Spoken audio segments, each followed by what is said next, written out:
What's up guys, I'm Dhirendra Singh Jamwal and welcome to Bite the Bullet. In rifle shooting, you have three positions. You have the standing shooting, you have kneeling and you have prone. In today's video, we'll be talking about all the gear a shooter wears in the standing position. To start with, your body is meant to move and manufacturers in the shooting sport spend years just figuring out how they can steady the body. Just keep the body in the same place for a very long duration of time. And that combined with all the rules that they have to adhere to, they have made some excellent product, and that's why you can see the scores are so close to perfect. So having said that, let's see what the shoe has in store for us. The shoe, as you can see, is a high ankle boot. The soles are flat and there are absolutely no grooves in the bottom of the shoe. You can tighten the shoe using your lace, which is the most obvious part, or you have velcros over here where you can adjust the intensity to the hold around your ankle. Now from the shoe, let's see what the trouser does in the standing position. So in your standing position, your lower body is generally locked. So majority of the trouser is made of canvas because that gives you a lot of stability.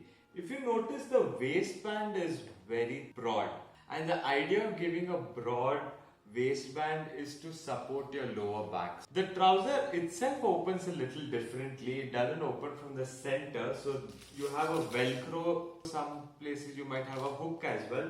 That's totally fine. So when you open the velcro, it opens to the side. This is the center of my trouser, but this opens to the side. Again, the reason for this is mainly for it to help you in the kneeling position and in the prone position. And it's easy to get in and get out of the trouser with such a deep opening. In many trousers, you'll have these patches. So these are meant for kneeling shooting. These have no purpose in standing shooting. Now let's go to the back of the trouser. I told you that the material, which is canvas, is very stiff. So you can't just get into the trouser like your regular trouser.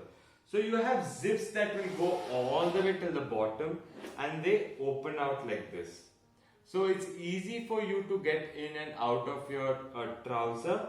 In standing shooting, you close it all the way down. On one side of your trouser, you will have your surname or your first name or your club's name. You can write whatever you want over here.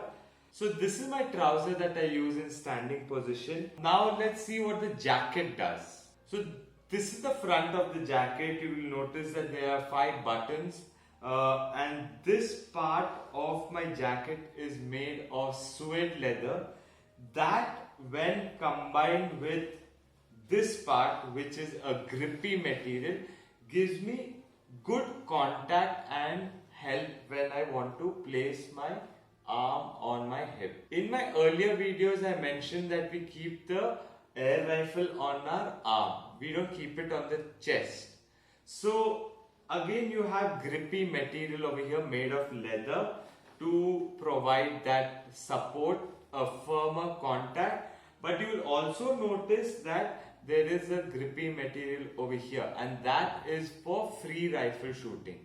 I'm not going to get into that because that doesn't affect our standing shooting much. Again, you have a grippy patch over here. We don't need this in standing shooting. So if you have this patch missing, don't worry about it.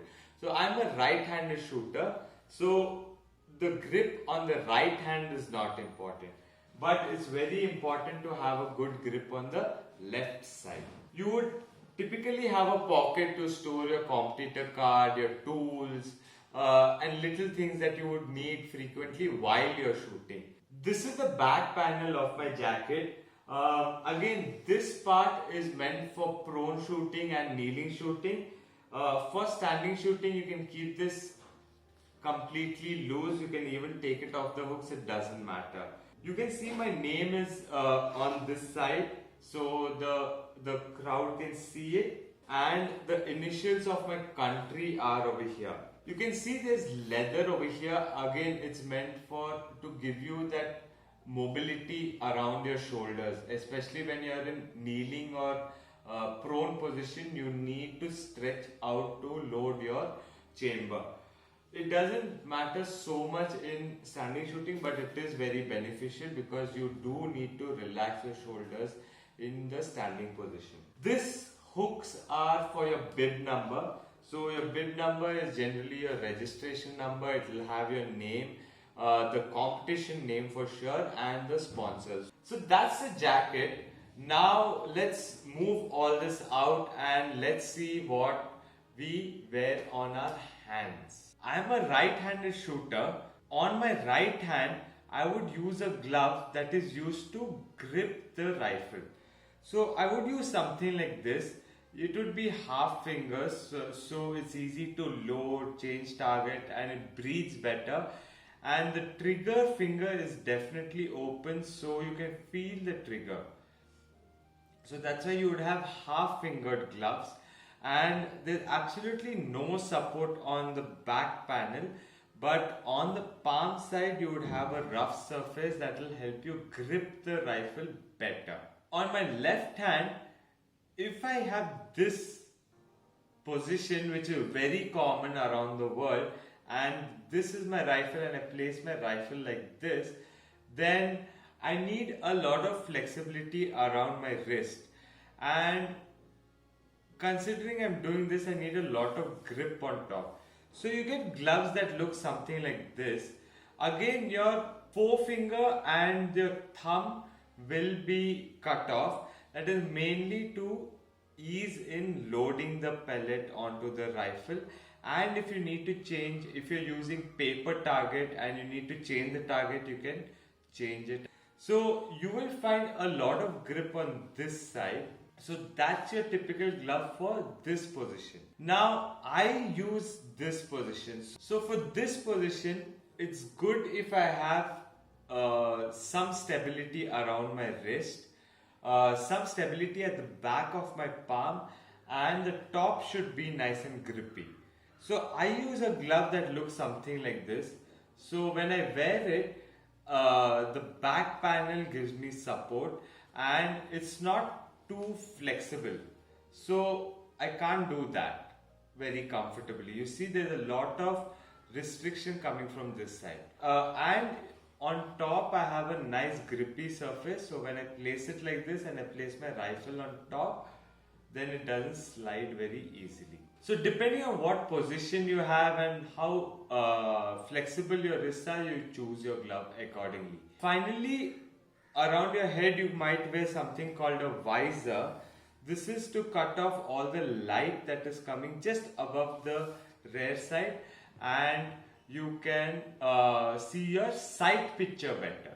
Generally the inside of the visor would be black and shouldn't be reflective.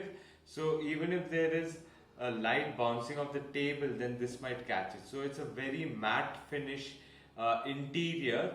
So that's all the equipment that we wear. All of these equipment are optional, guys. So you don't have to wear it. You get benefits if you wear them.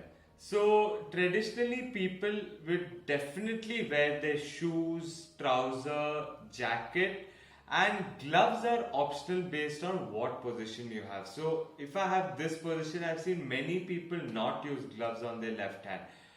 Majority of the people don't even use a right hand glove. But if you have sweaty palms, then it's beneficial if you wear gloves, because then your hands are not slipping on the wooden surfaces of the rifle, so which is your grip or your palm rest. So that's about it for this video. In my next video, I will talk about the lower body position. So this is when things get exciting, guys, because we are actually going to build the position from toe to the head. Hope this was beneficial to you and helpful. You have any suggestions, please feel free to write it in the comments below, or you can reach me on my Instagram handle. Get in touch with me anytime with any doubts you have. You want me to make any specific videos, please let me know and I can include it in my video list. Till then, guys, stay safe and happy shooting. See you soon, guys. Bye.